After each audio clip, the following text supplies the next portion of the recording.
నమస్తే అండి, అందరికీ నమస్తే. ప్రకృతి త్రిబుల్ ఛానల్ అందరూ సబ్స్క్రైబ్ చేసుకోండి, ఆడియోని షేర్ చేయండి, లైక్ చేయండి. సో మనం శ్వాస మహావిజ్ఞానం బుక్స్ చదువుకుంటున్నాం. అందులో ఈరోజు చదివే టాపిక్ అన్నమాట, శ్వాసలో ఆరోగ్యం కలుగజేసే లక్షణం కేవలం గాలిలోని ఆక్సిజన్ వల్లనే సంభవం కాదు. వాయువులో ఉండే ధూళి కణాల మీద రుణాత్మక విద్యుదావేశం ఉండడం వల్ల చాలా అవసరం. వాయువులో అతి చిన్న ధూళి కణాలు ఉండడం మనకందరికీ తెలిసినదే. రుణాత్మకం అంటే నెగిటివ్ ఎనర్జీ, నెగిటివ్ అన్నమాట. ధనాత్మకం అంటే పాజిటివ్. వీటిలోని చాలా ఎక్కువ సంఖ్యలో కణాల మీద విద్యుత్ ఆవేశాలు ఉంటాయి. వీటిని అయానులు అంటారు. ధనాత్మక ఆవేశంలోనివి ఆరోగ్యాన్ని పాడు చేస్తాయి. రుణాత్మక ఆవేశం కల కణములు ఆరోగ్యాన్ని మెరుగుపరుస్తాయి. అయానిక్ థెరపీ ద్వారా వాయుమండలంలోని ధూళి కణాల మీద రుణావేశం పెంచి శ్వాస సంబంధమైన రోగాలలో అత్యుత్తమమైన ఫలితములు పొందుతున్నారు అని శాస్త్రజ్ఞులు చెప్తున్నారు. మన ఋషులు యజ్ఞం వలన సంపూర్ణ ఆరోగ్యము, వాయుమండలం తీవ్రగతిలో మార్పు చెందుతుంది, పవిత్రకర ఆరోగ్యకర రీతిలో తయారు కాగలవు. సో యజ్ఞం అన్నది చేస్తే అందులో ఉన్న వాయువులన్నీ కూడా మన ఆకాశంలో వెళ్ళి ఆ గాలి అంతా ఫ్రెష్ చేస్తుంది అన్నమాట. మనం ఎయిర్ ఫ్రెష్ అంటాం కదా, అలాగే ఎయిర్ ఫ్రెష్ చేసి ఆ గాలి మనం పీల్చుకోవడం వల్ల మనకున్న అనారోగ్యాలన్నీ తగ్గుతాయి అని చెప్తున్నారు అనమాట. అంతేకాక యజ్ఞం వల్ల అదృశ్య ఆకాశంలో ఆధ్యాత్మిక విద్యుత్ తరంగాలు వ్యాపిస్తాయి. యజ్ఞం చేస్తే మనకి ఆకాశంలో విద్యుత్ తరంగాలు, ఎలక్ట్రోమాగ్నెటిక్ వేవ్స్ అలా చూడండి. మనకి ఆకాశంలో ఒక్కొక్కసారి ఇది కనిపించింది, అది కనిపించింది అని చెప్తుంటాం కదా, అలాగా అవుతాయి కూడా చెప్తున్నారు అనమాట. యజ్ఞముఖంలో ఆహుతులు సమర్పించడం అంటే పరమాత్మకు భోజనం పెట్టడమే. ఇప్పుడు మనం యజ్ఞకుండంలో వేస్తుంటాం, వాటిని సమితులు అంటారనమాట. అందులోని మళ్ళీ బాదం పప్పు, జీడిపప్పు, కిస్మిస్లు, సో మొత్తానికి అన్నీ ఆరోగ్యానికి సంబంధించిన ఔషధ గుణాలు కలిగిన మొక్కలన్నీ ఆ సమితులు అంటే పుల్లలు, ఎండు పుల్లలు అవన్నీ వేస్తారన్నమాట. అవి వేయడం అంటే ఏంటంటే మనం పరమాత్మకి భోజనం పెట్టడమే అని చెప్తున్నారన్నమాట. భగవంతుడు మనకందరికీ ఆహారాన్ని ఇచ్చాడు. మనకు ఉపకారం చేసినందుకు ప్రత్యుపకారం భగవంతునికి పూజ చేయడంలోనే ఉంది అని చెప్తున్నారు అన్నమాట. అంతేగాని దేవుడి దగ్గర మనం ఎప్పుడు కూడా లోబితనం అంటే ప్రశ్నార్థనం చూపించకూడదు అనమాట. ఎందుకులే రోజు చేసే పూజ కదా, ఎందుకు దేవుడికి ఇచ్చుకోవడం అంటే ఏంటి, దేవుడు మనకి ఏమిస్తే మనం తిరిగి ఇవ్వడం. దేవుడు మనకి ఎంత ఇచ్చాడు అనుకోండి, సో అందులో కొంచెం దేవుడికి పెట్టడం అంటే అదేంటి కృతజ్ఞతాభావం అన్నది చూపించడం అన్నమాట. ఆ యజ్ఞానికి తమ సహకారాన్ని, సమయాన్ని అందించి ఆ యజ్ఞం సఫలమయ్యేటట్లు చూడడం కూడా యజ్ఞంలో పాలు పంచుకోవడమే అవుతుంది. సో ఒక యజ్ఞం చేసామనుకోండి, అందులో మనం ఏదో రకంగా హెల్ప్ చేయడం, సాయం చేయడం, మొత్తానికి ఆ యజ్ఞానికి సహకరించడం, అది కూడా మనం యజ్ఞం చేసినట్టే అవుతుంది అని చెప్తున్నారు అనమాట. ఇక్కడ ఏం చెప్పారంటే మనం నిశ్చయంగా తెలుసుకోవాల్సింది ఏంటంటే యజ్ఞంకి సమర్పించే కించిత్ ఘనమైన సామగ్రి అయినా, శ్రమ అయినా సరే ఎట్టి పరిస్థితుల్లోనూ వృధా కాదు, నిరర్థకం అవ్వదు అని చెప్తున్నారు. చూడండి, మనం ధ్యాన మహాచక్రాలు చేసేటప్పుడు ధన్ మన్ తన్ అని ఇవ్వాలంటారు కదా. ఏదో రకంగా మనం ధన రూపేనా, వస్తు రూపేనా ఏదైనా మన సర్వీస్ చేయడం కానీ అలా చేయాలంటారు కదా, అది ఎప్పటికీ వృధా కాదు, మళ్ళీ తిరిగి మనకే వస్తుంది అని చెప్తున్నారు అనమాట. ఋషులు అందించిన సూత్రం గురించి ఒక నానుడి ఉంది. కొడుకైనా సరే చంపుకోవడానికి ఒప్పుకుంటారేమో కానీ సూత్రకారులైన ఋషులు తమ సూత్రాలలో ఒక అక్షరం కానీ పొల్లి కానీ మార్చడానికి మాత్రం ఒప్పుకోరు. అంటే ఏంటి, ఇక్కడ ధర్మసూత్రాలు అన్నవి వేదాల ప్రకారం, యజ్ఞాల ప్రకారం వచ్చిన ధర్మసూక్ష్మాలు మట్టుకు పొరపాటును కూడా పోకూడదు. అంటే ఏంటి, వాళ్ళంత నియమ నిష్టలతో చేసేవారు, అంత వాక్శుద్ధి కలిగి ఉండేవారు అనమాట. అంటే వాళ్ళు చేసిన దాని మీద వాళ్ళకి అంత పట్టు ఉండేది అని చెప్తున్నారనమాట. అటువంటి ఋషీశ్వరులు ఏ సూత్రం ప్రకారం యజ్ఞ విద్య రూపొందించారో అదే సూత్రంలో అణుబాంబు తయారైంది. హిట్లర్ పాలనలో ఐన్స్టీన్ ఒక గొప్ప సైంటిస్ట్ ఉండేవాడు. అతను సీక్రెట్ ఆటమిక్ పవర్ ప్లాంట్కు డైరెక్టర్గా పనిచేస్తూ ఉండేవారు. ఆ ప్లాంట్ చుట్టూ పెద్ద ఎత్తున మిలిటరీ బందోబస్తు ఉండేది. అన్యమానవులే కాదు, పిట్ట పురుగు కూడా లోపలికి రావాలంటే అంత ఆషామాషి కాదు. అటువంటి పరిస్థితుల్లో ప్రతిరోజు ఉదయాన్నే ఐన్స్టీన్ టేబుల్ మీద ఎర్రటి అక్షరాలు ముద్రింపబడి ఉండేవి.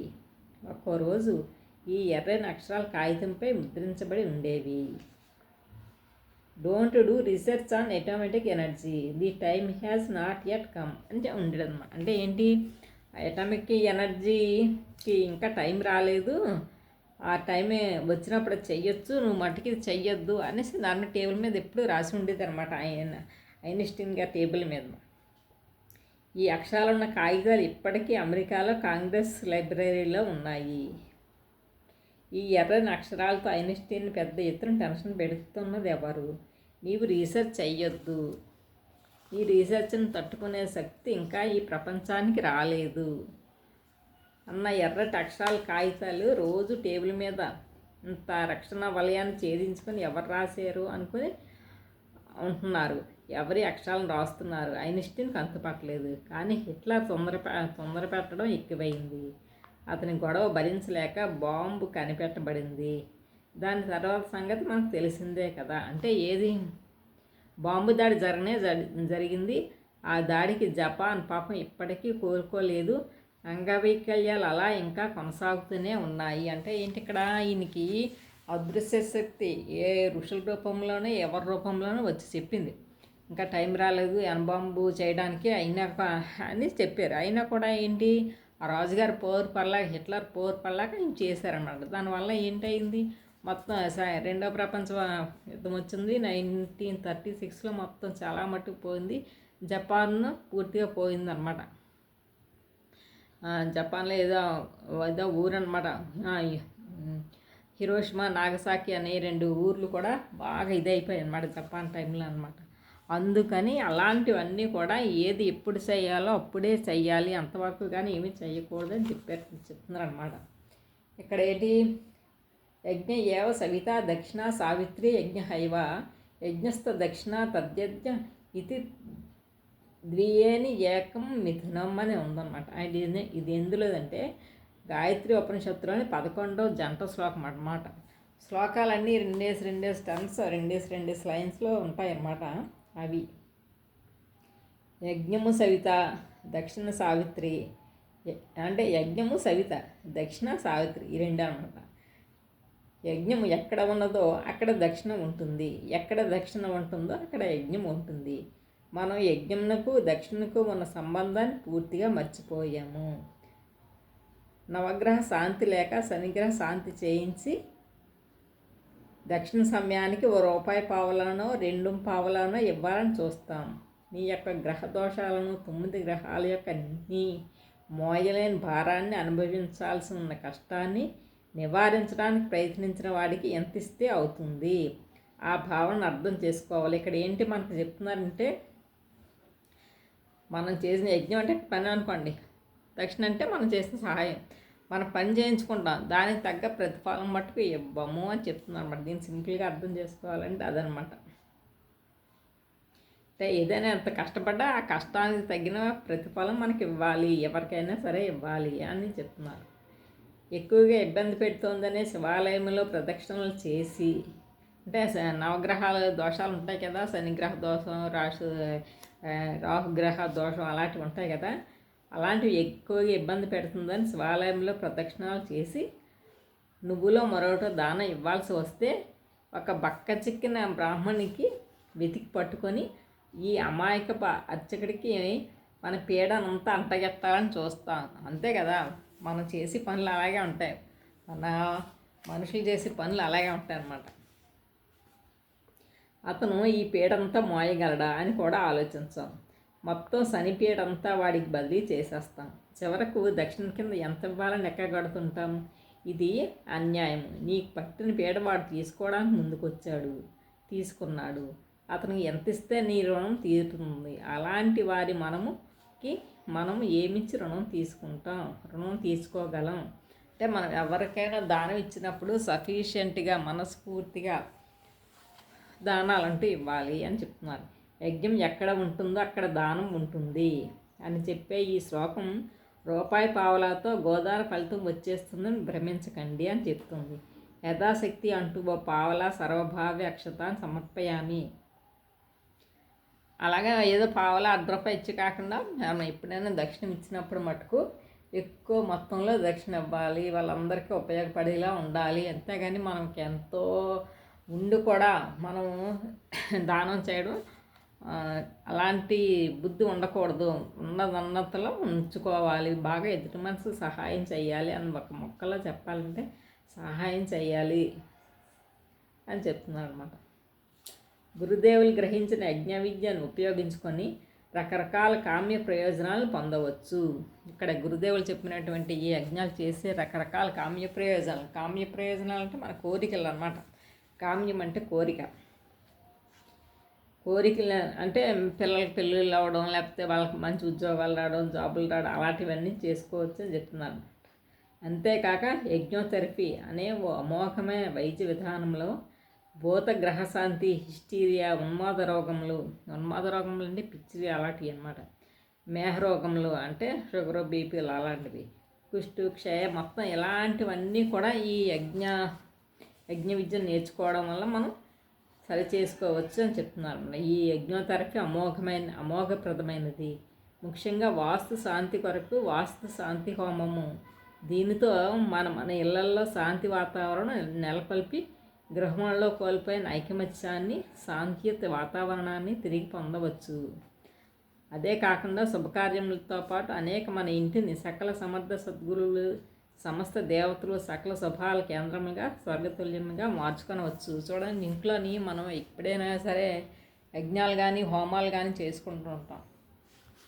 అలాంటి యజ్ఞాలు హోమాలు చేసుకుంటూ ఉంటే చాలా మంచిది అని చెప్తున్నారు అన్నమాట. కాబట్టి ఆత్మ బంధువులారా, యజ్ఞానికి శ్వాసకి విడదీయరాని సంబంధం ఉంది.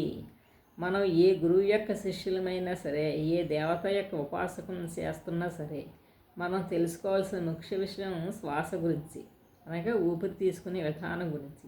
ఈ చిన్నదైన శ్వాస విజ్ఞానాన్ని అలక్ష్యపరిచిన అంటే డోంట్ కేర్ అన్నట్టు చూసిన ఎట్లే ఏముందలే పుస్తకంలో అనేసి అనుకున్నా సరే, లేదా తెలుసుకోకపోయినా, లేదా మర్చిపోయి ఎలాంటి గొప్ప గొప్ప సాధనలు చేసినా, ఎన్ని సిద్ధక్షేత్రాలు దర్శించినా ఏమీ ప్రయోజనం లేదు.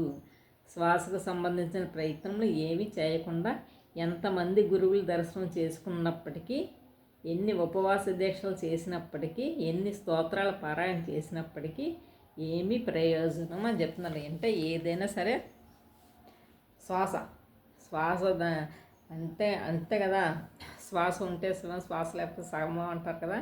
ఈ శ్వాసను మనం ఎప్పుడైతే తెలుసుకుంటూ ఉంటామో, ఈ శ్వాసనే మనం బాగా తెలుసుకోవాలి. ఈ శ్వాసను మొత్తం మనం అంత కేర్లెస్గా శ్వాసను ఉంచుకోకూడదు అని చెప్తున్నారు అనమాట. వాల్మీకి మహర్షి ఓ సందర్భంలో ఆవు, సింహము పక్కపక్కనే నీరు తాగాలి, వాటి వైరభావం పోవాలి అన్నారు. వైరభావం అంటే శత్రుత్వం. అందుకే ఆవుకి సింహానికి పడదు కదా. అందుకనేసి వాడి వైరభావం అంటే సర్వజీవులు సమానంగా ఉండాలి, సమతాస్థితిలో ఉండాలి అని, ఏ సమస్యలు లేకుండా ఉండాలి, ఏవి కొట్టుకోకూడదు, తిట్టుకోకూడదు, అంతా సామరస్యంగా ఉండాలి అనుకున్నారు అనమాట. వైరభావం లేని చోటునే ఆశ్రమం అంటారు. ఆశ్రమం అంటే ఏంటి? అక్కడ అస్సలు ఏంటి జంతువులతోని, మనుషులతోని, మొత్తం పశుపక్షాతులు ఏంటి ఏవైనా సరే అన్నీ ఒకలాగే ఉంటాయి. వాటిలో భేదభావం అంటూ ఉండదు. అలాంటి చోటు రావాలి అని చెప్పారనమాట. కానీ విచారించదగిన విషయం ఏమంటే, ప్రస్తుతం ఆశ్రమాల్లోనే వైరభావం నెలకొని ఉంది అని చెప్తున్నారు అనమాట. అది కరెక్టే. ఎందుకంటే చూడండి, వంశీ గారు ఒకసారి చెప్తారనమాట, మనకి జరిగిన యుద్ధాల్లో 5,000 పైన యుద్ధాలన్నీ కూడా ఈ ఆధ్యాత్మికవాదుల మధ్య జరిగాయంట. సో ఈ రకంగా చెప్తారనమాట. అంటే ఏంటి, ఆధ్యాత్మికతని ఒకళ్ళు చేసిన దాన్ని ఇంకొకరు ఒప్పుకోలేరనమాట. యాక్సెప్టెన్స్ లేక, మెయిన్ యాక్సెప్టెన్స్, అంగీకారతత్వం లేకపోవడం వల్ల ఇలా జరుగుతూ ఉంటుంది అనమాట. అంటే ఏ దేవుడైనా ఒకటే, మొత్తానికి ఏ దేవుడేంటి ఎవరైనా ఒకటే, అందరికీ కూడా శ్వాస అన్నది ఉంటుంది. శ్వాసను గమనించండి అని చెప్తున్నారు. ఇప్పుడు పత్రిక చూడండి, పత్రిక అన్ని సొసైటీలని కూడా ఒక్క పిఎస్ఎస్ఎంఏ కాదు, అన్ని సొసైటీని ఇప్పుడు ఇది చూడండి, ఇది గాయత్రి పరివార్ బుక్స్ మొత్తానికి అన్ని సొసైటీలని అందరినీ కూడా ఆదరించేవారు, అన్ని విషయాలు నేర్చుకోమనేవారు. ఇప్పుడు స్వాధ్యాయం చేస్తున్నామంటే ఏంటి, స్వాధ్యాయంలో ప్రతి బుక్ చదువుకుంటాం, ప్రతి విషయాన్ని గ్రహిస్తుంటాం. అంటే ఏంటి, ఇది మా ఆశ్రమం వాళ్ళే చదవాలి, వాళ్ళు తప్పించి కూడా చదవకూడదు. సో అలాంటివి ఏమీ లేదనమాట. అంటే ఏంటి, ఇక్కడ ప్రతిదీ లెర్నింగ్ అంటే నేర్చుకోవడమే ఉంటుంది. అలాగా ప్రతిదాన్ని యాక్సెప్ట్ చేసుకుంటూ ఉండాలి అని చెప్తున్నాను అనమాట. ఇది మనం తరచుగా గమనిస్తున్న విషయమే. మనం మన శ్వాసను గమనించుకోవడం లేదు. కాస్త మన శ్వాసని, అంటే మన ఊపిరిని సవ్యంగా తీసుకోవడం, అంటే లోతుగా తీసుకోవాలి. మన ఊపిరిని ఏదో పైపైన అనుకోవడం కాదనమాట. మన శ్వాసని మనం లోతుగా తీసుకుంటూ ఉంటేనే మనకి అన్ని విషయాలు తెలుస్తూ ఉంటాయి అని చెప్తున్నారు. ఎంత లోతుగా శ్వాస తీసుకోగలుగుతున్నారు అనేది మనం గమనించాలి.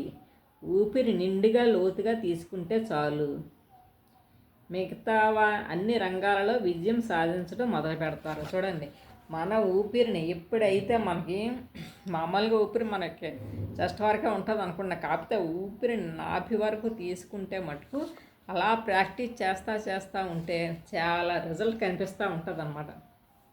అదే ఇక్కడ చెప్తున్నాను. అలా మీరు శ్వాస రోజు అలా తీసుకుంటుంటే మీ అన్ని రంగాల్లోనూ విజయం సాధించడం మొదలు పెడతారని చెప్తున్నారు అన్నమాట. మనంతా నిద్రలో శ్వాసను లోతుగాను నిదానంగాను తీసుకుంటూ ఉంటాము. అందుకనే నిద్ర లేచాక చాలా ఫ్రెష్గా ఉంటుంది. కాబట్టి మన శ్వాస నెమ్మదిగా లోతుగా ఊపిరితిత్తులు నిండుగా పొట్ట నిండుగా బొడ్డు వరకు శ్రమ లేకుండా హాయిగా వీలైతే ఊపిరితిత్తులు రెండింటి నిండా వీలుని బట్టి శరీర తత్వాన్ని బట్టి తీసుకుంటూ ఉండాలి. మొత్తానికి ఏం చేసినా సరే శ్వాసను మట్టుకు బాగా తీసుకుంటూ ఉండాలి. ఏదో గబగబా ఎవరో తనుకు వస్తున్నాడు గబగబా ఊపిరి తీసుకోవడం కాదనమాట. శ్వాసను నిదానంగా తీసుకొని ఒక్క 5 minutes 10 minutes ఒక హాఫ్ అన్ అవర్ అయినా సరే మనం కూర్చోగలగడం చెయ్యాలి. ఓన్లీ మనకు శ్వాస మీద ధ్యాస చెప్పారు కదా అని శ్వాస మీద ధ్యాస పెట్టేసి ఒక 5 నిమిషాలు కూర్చొని లెగిసిపోవడం కాదనమాట. ఈ శ్వాసను గమనించుకుంటూ కూర్చోవాలి, ఆ శ్వాసను నిదానంగా తీసుకోవాలి అని చెప్తున్నాను అనమాట. నువ్వు తీసుకున్న శ్వాసను పూర్తిగా బయటికి వదిలివేయకుండా మరి ఒక శ్వాసకై ప్రయత్నించి కొత్త శ్వాస తీసుకోవడం వల్ల నీలో ఉండిపోయిన పాత శ్వాస నీకు ఇబ్బంది కలిగిస్తుంది, నిన్ను కష్టాల పాలు చేస్తుంది, నీకు సమస్యగా మారి నిన్ను వేధిస్తుంది అంటున్నారు. సో అందుకని మనం ఊపిరిని ఎప్పుడైతే మనం పొట్ట నిండా మొత్తం శరీర భాగాలను తీసుకొని మన లోపల ఉన్న గాలినంతా బయటికి వదిలేయాలన్నమాట. సో అలా వదిలేస్తుంటే మనం తీసుకున్న గాలిని అలా వెంటనే తీసేసుకోకుండా అదంతా లోపల ఉన్న గాలి అంతా బయటకు వచ్చేలా చేయాలి. అలా చేస్తూ ఉంటే మనకు అలవాటయ్యి మన జీవితం ఎంతో ప్రశాంతంగా ఉంటుంది అని చెప్తున్నారు అన్నమాట. లేకపోతే చాలా ఇబ్బంది పడతారని చెప్తున్నారు. అందుకని వారి హెచ్చరికను పెడచెవిని పెట్టకుండా శ్వాస లోతుగా తీసుకున్న శ్వాసను పూర్తిగా ఏమాత్రం లోపల ఉంచుకోకుండా బయటికి వదిలివేద్దాం. కేవలం ఈ చిన్న ప్రయత్నం వల్ల ఎన్నెన్నో లాభాలు మనకు చేకూరుతాయి అన్న సత్యవాక్ పరిపాలకుడైన ఋషీశ్వరుల మాట వచనాలు అవి గుర్తించుకోవాలి. మనం ఈ రకంగా ఋషీశ్వరుల మాటనేమో ఎప్పుడు కూడా మనం గుర్తించుకుంటూ ఉండాలన్నమాట. వాళ్ళ శ్వాసను ఎలా తీసుకున్నారు, వాళ్ళు ఎందుకు చెప్పారు అని మనం ఆలోచించాలన్నమాట. ఆలోచించవసరం లేదు, మన ఋషీశ్వరుల మాటే, మనం చెప్పిన మాటే, మన పెద్దలు ఎలా చెప్తే మనం ఎలా ఫాలో అవుతున్నాం. అలాగే మన భారతీయ సంప్రదాయం ఎప్పుడో పురాతనమైంది, ప్రాచీనమైనది అన్న విషయం మనం తెలుసుకుని వాళ్ళు ఏం చేశారో మనం కూడా అదే చేయాలి. అందుకే అంటారు పెద్దలే రోల్ మోడల్స్ అన్నమాట. మన పెద్దలు ఎలా బిహేవ్ చేస్తే మనం కూడా అలాగే బిహేవ్ చేస్తామని చెప్తున్నారు అన్నమాట. సాధారణ మానవుడు మామూలుగా నిమిషానికి 12 సార్లు శ్వాస తీసుకుంటాడు. ఏదైనా ఆత్రపడే కార్యకలాపాలలో అయితే 15 సార్లు, పరిగెత్తినప్పుడు కూడా 18 సార్లు శ్వాసిస్తాడు. కామకేలి మైథునం అంటే సెక్స్ అన్నమాట, కాలంలో 35 సార్లు, అంటే అన్నింటికన్నా ఎక్కువ శ్వాసలు ఖర్చు పెడుతుంటారు. కాబట్టి విషయ సుఖాలు ఆతురతలా పడకుండా హైరాణ పడుతూ కంగారు పడుతూ గాబరా పడుతూ లేస్తూ పరుగుతూ తీస్తుంటే మానవులు తాము దాకా ఎక్కువ శ్వాసలు తీసుకుంటూ ఉంటారు.